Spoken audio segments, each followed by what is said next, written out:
চব্বিশের অভ্যুত্থানের পরে যখন এই বাংলাদেশকে, এই দেশের ছাত্র সমাজকে, শিক্ষার্থীদেরকে নেতৃত্বের জায়গায় একটা শূন্যতার আবহ তৈরি হলো। বাংলাদেশের শিক্ষার্থীরা তারা কোন দিকে গিয়ে তাদের রাজনীতিকে তারা দাঁড় করাবে, কেমন হবে বাংলাদেশের ছাত্র রাজনীতি, কেমন করে বাংলাদেশের শিক্ষার্থীরা এদেশের রাজনীতিতে অবদান রাখবে, বাংলাদেশের রাজনীতিকে ঠিক পথে রাখার কাজটা করবে। নায়াসিনামাইড ও স্যালিসাইলিক সমৃদ্ধ লিলি ফেস ওয়াশ যা ফেসের ডেড স্কিন সেল দূর করে দেয় দ্বিগুণ ফাস্টার ব্রাইটেনিং।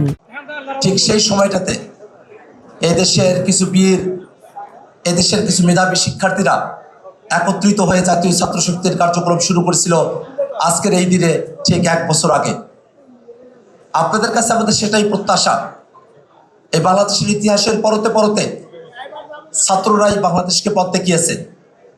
ছাত্র রাজনীতি বাংলাদেশের রাজনীতির গতিপথকে নির্ধারণ করেছে।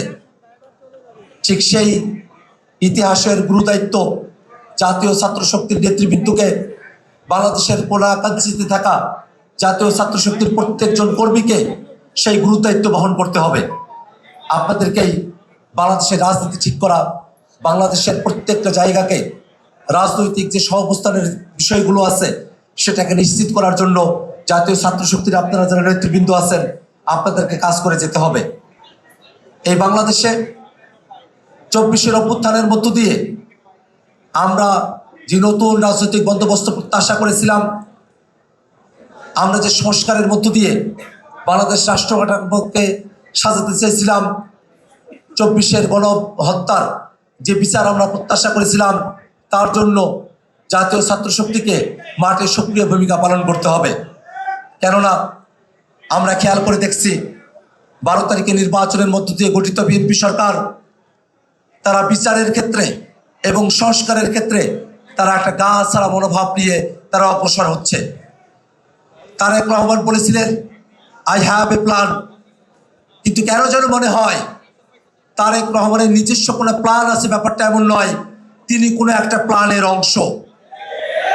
কেন যেন মনে হয় তারেক রহমানের মন্ত্রিসভা দেখলে মনে হয়, তারেক রহমানের বিভিন্ন প্রতিষ্ঠানগুলোতে নিয়োগ দেখে মনে হয় তিনি কারো কাছে জিম্মি হয়ে আছেন।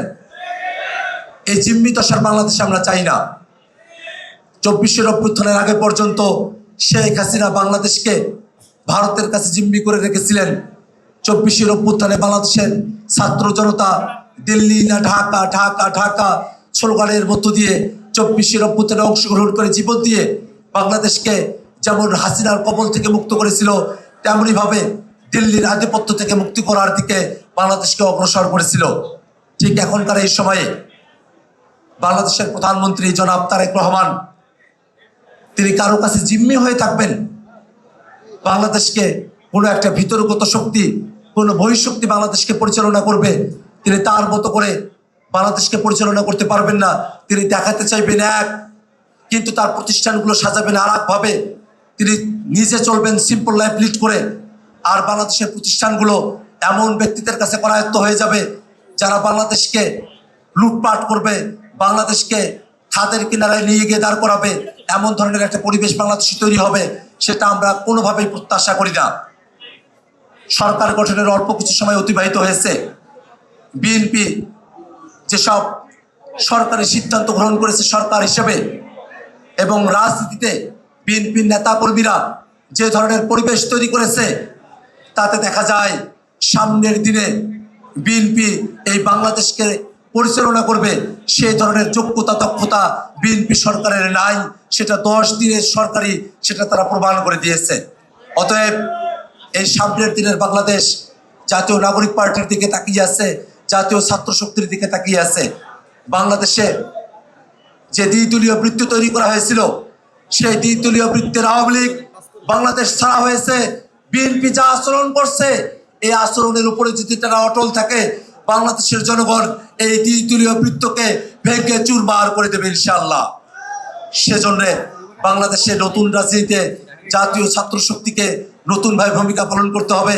জাতীয় নাগরিক পার্টিকে সারা দেশে সংগঠিত হতে হবে। আমরা সম্মিলিত শক্তি হিসেবে বাংলাদেশের মানুষের আস্থা এবং বিশ্বাস নিয়ে সামনের দিনে বাংলাদেশকে আমরা পরিচালনা করব এই আশাবাদ ব্যক্ত করে আপনাদের সকলকে সাধুবাদ জানিয়ে আমি আমার